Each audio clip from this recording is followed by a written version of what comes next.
So that's that question. The other question on depression from Elizabeth is that, look, having low self-esteem or suffering from depression has nothing to do with Iman. Right. Has nothing to do with Iman. Any person saying that depression is because of your lack of faith in Allah is a shaitan. Okay, any person who says that is the devil incarnate. I'm telling you, that is, they are doing the greatest disservice to Allah and His Messenger. That it is ridiculous to claim that your depression that people may be going through is somehow linked to a lack of faith in God. That's stupid. These people have no idea of mental health. They have no idea how the brain works. They don't understand things like neurotransmitters. They don't understand things like serotonin, its levels, the uptake. They don't understand this stuff. These people are they're speaking about physiological matters as though it's just something to do with you must clearly not believe in God. That's stupid. That's ridiculous. That's as dumb as saying, oh, if you have a headache, then you can't be a Muslim. It's as dumb as that statement.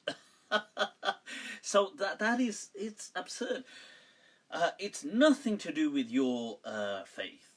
Okay, so please just take that into, first of all, I need to clear that. I cannot stress that enough, because I see some of these I don't even know what to call them, but some of these so-called preachers saying things like this, and it's so disappointing. You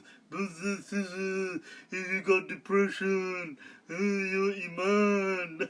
I don't know about their Iman lacking, but your intellect is definitely lacking. So yeah, it's nothing to do with that. However, depression, what advice would I give for depression? I would say, first of all, speak to your local GP, your local doctor, see what's going on, try to get a scan, try to get some kind of like some medical feedback.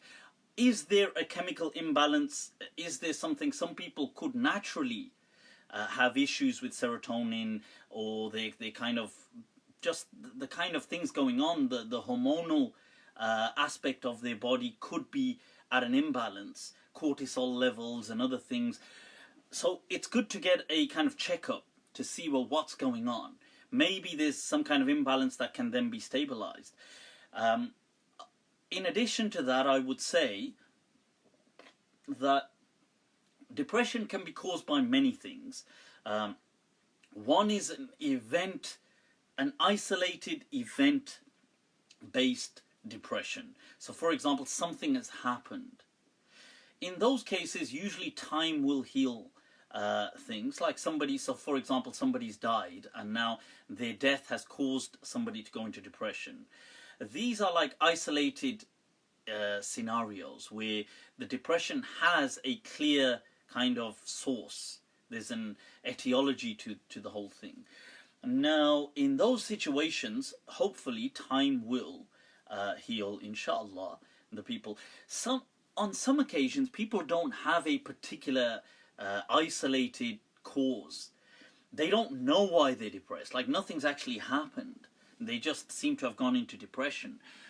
This can happen. First of all, being depressed at some level, like just feeling sad, for example, is normal. Just feeling sad on some occasions. So sometimes, just the way you'll feel really happy sometimes, there may be occasions where you just feel really sad, you feel down. That's normal, so long as it does not become chronic or kind of sustained over a long period of time. So if somebody felt sad on some evening or some day, that can be quite normal, and it can even be healthy. It's not something which you need to worry about. The problem is if you can't shake that feeling off at all. I don't mean just in that evening or those few hours. I mean it's been a week and you're still sad. It's been 2 weeks and you're still sad. There's something definitely going on here. This is not just a normal episode of feeling down. I would say, in addition to medicinal assistance or medical assistance, there's many things that somebody can do. I would advise that, one, you need to preoccupy the mind. Okay, you need to. It's going to be difficult because once a person goes into depression, they lose things like their appetite. They lose the desire to eat food. They lose the desire to want to do things. They have an apathy, like they don't want to learn, they don't want to watch something fun, they don't want to chill out. But here they have to kind of force themselves to do these things. So I would advise that you do, even if it means forcing yourself, but you have to keep the mind active. You have to, if you're into learning something, learn it. Read about something. Watch something. That's something I would say it's very important to keep the mind active. 2, it's very important to make sure you have some hobbies. It's really important. If not, take up some hobbies. They could be anything. It could be learning a language, to learning poetry, to gardening, to reading about things, to whatever. Or that, for example, it could be for somebody they take up a study of something, but you take up something. 3, I would really, and I can't stress this enough, is you must socialize with friends. You must force yourself to go visit some friends. The kind of friends who are usually very jolly or cheerful, or go visit them. Chill out, hang out, have a laugh. Because I can't stress this enough, that you seriously will change your kind of mindset. Being around people that where you can just have an uncontrollable kind of laugh, and where they will. So I would really advise these things. Somebody said a good joint will help. I believe that. I don't smoke myself, but statistics do say that where it's legal, medical marijuana may be of some help. Allahu a'lam. But my point is that it's so important to go and socialize, be with friends. It really can help.